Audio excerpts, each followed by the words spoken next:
All right, so in this video, we'll be looking at this concept of cell compartmentalization. A lot of review in this video, but adding some context to some of the creation of the molecule or the organelles that we've looked at in the past.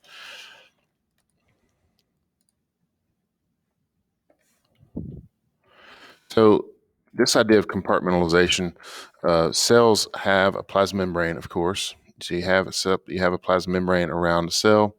This allows them to establish and maintain internal environments, and it separates them from their external environment. But inside of eukaryotic cells, there are additional internal membranes.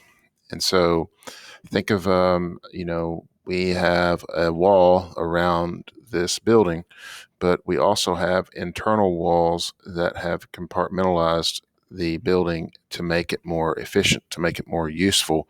If this was just one giant building, it wouldn't be very useful. All right, so we have all these compartmentalized areas called classrooms and closets and so forth that have individual uses. Think of a cell very similar to that. There are membrane-bound organelles. There are membrane systems that go throughout the cell, like the endoplasmic reticulum. Cellular compartments allow for various metabolic processes to occur with specific kinds of reactions happening that don't affect the other parts of the cell.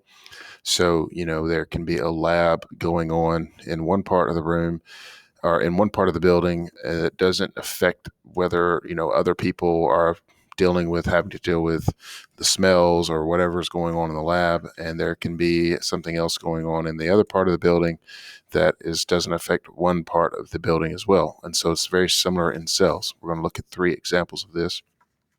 Lysosomes are full of enzymes. They're called hydrolytic enzymes, and they function in a very acidic environment.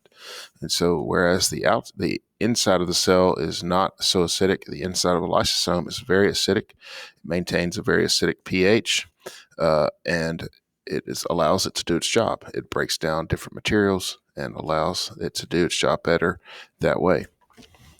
The mitochondria has lots of internal folding, as we've looked at in the past. This increases surface area for metabolic reactions.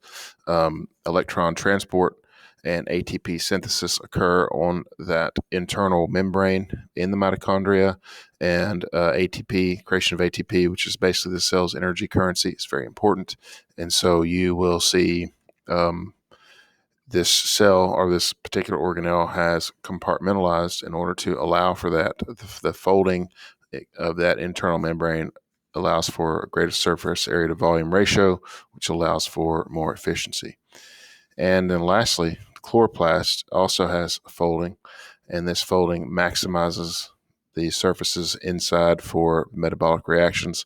You have the presence of the thylakoids, which create a high amount of surface area to volume ratio, which is where the light-dependent reactions occur in the chloroplast, allowing for much more exposure of those surfaces to sunlight, and so that reaction can happen much more efficiently throughout the cell.